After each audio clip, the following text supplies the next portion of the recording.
Welcome back to another technical deep dive here in the debug zone.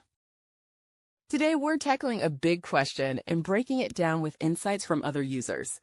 Hopefully this clears up some misconceptions and helps you get the answer you need.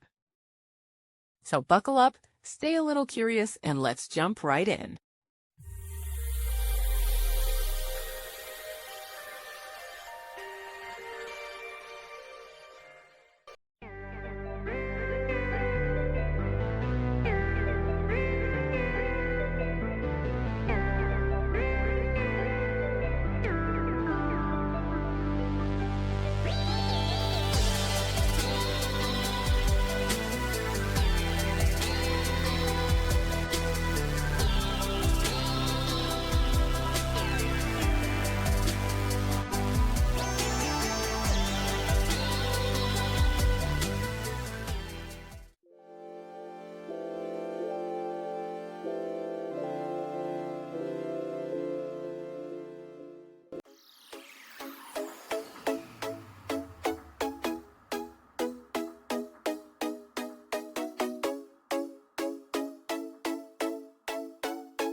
And that's a wrap.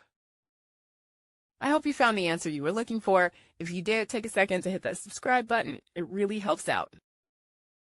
And let me know in the comments which solution worked best for you. See you next time in the debug zone.